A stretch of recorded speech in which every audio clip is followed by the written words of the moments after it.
कभी कभी लाइफ में हमारे सामने ऐसी सिचुएशंस खड़ी हो जाती है जिनसे लड़ना मुश्किल होता चला जाता है। हालात हमारे कुछ ऐसे हो जाते हैं मानो सब कुछ खत्म हो गया हो। दूर दूर तक सिर्फ अंधेरा ही अंधेरा दिखाई देता है। कुछ समझ नहीं आता कि ऐसी सिचुएशंस में करें तो करें क्या। और कई बार तो ऐसी सिचुएशंस में क्विट करने का मन करता है। हालात चाहे तुम्हारे कैसे भी क्यों ना हो, एक बात तो तय है कि ये वक्त अभी गुजर जाएगा। चाहे अच्छा वक्त हो या फिर बुरा वक्त, गुजर जाएगा। लेकिन एक बात हमेशा याद रखना कि ज़िंदगी में कुछ भी कर गुजरने की अपॉर्चुनिटीज़ सिर्फ इसी वक्त में मिलती है, अगर उस सिचुएशन में क्विट ना किया जाए तो। क्योंकि विनर्स जो होते हैं वो कभी भी क्विट नहीं करते, और जो क्विट करते हैं वो कभी भी विनर्स नहीं बनते।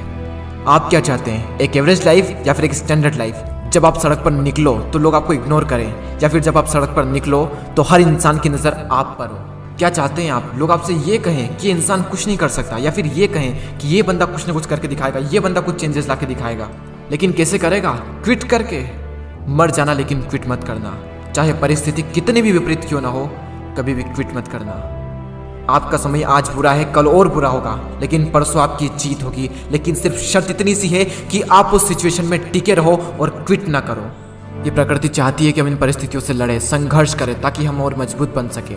क्योंकि ये परिस्थितियाँ आती है हमें मजबूत बनाने के लिए, ना कि हमें कमज़ोर बनाने के लिए। ये प्रकृति चाहती है कि आप और कामयाब बने, इसलिए आपके साथ कुछ न कुछ बुरा होता रहता है। और ना सिर्फ आपके साथ, बल्कि इस दुनिया में मौजूद हर इंसान के साथ हर समय कुछ न कुछ बुरा होता रहता है। ये प्रकृति का नियम है, हम इसमें कुछ नहीं कर सकते। हमारा क्या कर्तव्य है? हमें सिर्फ इतना सा करना है कि टिके रहना है, चाहे परिस्थिति कैसी भी हो। मैं आपको एक छोटी सी कहानी बताता हूँ। एक बार एक बायोलॉजी के टीचर अपने स्टूडेंट्स को एक तितली के बारे में बता रहे थे, और उन्हें वे ये प्रैक्टिकली दिखा रहे थे कि खोल में से तितली कैसे निकलती है। और वो टीचर ये कहकर चले गए कि कोई भी स्टूडेंट्स उस तितली की मदद नहीं करेगा। वहाँ पर जितने भी स्टूडेंट थे वो ध्यान से उस खोल में से तितली को निकलते हुए देख रहे थे। तभी एक स्टूडेंट को उस पर दया आ गई, और उसने उस तितली की मदद की उस खोल से बाहर निकलने में, और सफलतापूर्वक वो तितली उससे बाहर निकल गई। और उस स्टूडेंट की वजह से उस तितली को कोई संघर्ष नहीं करना पड़ा, कोई ज़्यादा मेहनत नहीं करनी पड़ी उस खोल से बाहर निकलने में। लेकिन वो तितली थोड़ी ही देर में मर गई। जब टीचर वापस लौटे तो उन्हें पूरी घटना मालूम हुई।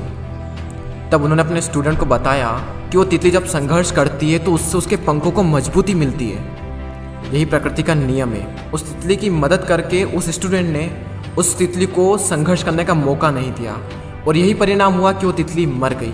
संघर्ष ही जीवन है, संघर्ष ही आपको मजबूत बनाता है। इंग्लिश में कोट से नो पेन नो गेन। संघर्ष तो करना पड़ेगा, चाहे कुछ भी हो जाए, और इसमें कोई बहाना नहीं, नो एक्सक्यूजेस। जो विनर्स होते हैं या तो किसी काम को करते ही नहीं, और अगर वो किसी काम को करते हैं तो उसमें कभी भी कोई भी बहाना नहीं बनाते।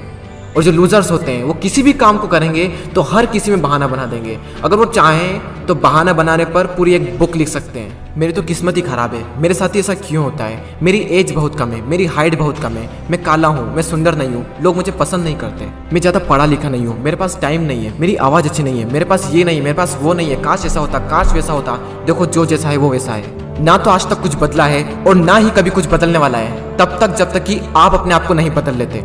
जब भी अंदर से ऐसी फीलिंग्स आए, जब भी बहाना बनाने का मन करे, अपने आप से जोर से चीख के चिल्ला के अपने आप से कहें नो एक्सक्यूजेस। कोई बहाना नहीं। जहाँ पर भी आप काम करते हैं, जहाँ पर भी आप पढ़ाई करते हैं, जो भी आपका वर्क प्लेस है, वहाँ पर कागज पर लिखकर चिपका दें नो एक्सक्यूजेस। कोई बहाना नहीं। मैंने भी अपने वर्क प्लेस पर ये लिख रखा है नो एक्सक्यूजेस, और आज से आप भी कसम खा लें कि कभी भी जिंदगी में बहाना नहीं बनाएंगे। आज आप लोग भी कमेंट में लिख कर जाएं नो एक्सक्यूजेस, ताकि मुझे पता चले कि कितने लोगों ने इस वीडियो को पूरा देखा। मैं आपसे मिलूंगा अगले वीडियो में। जय हिंद, जय भारत।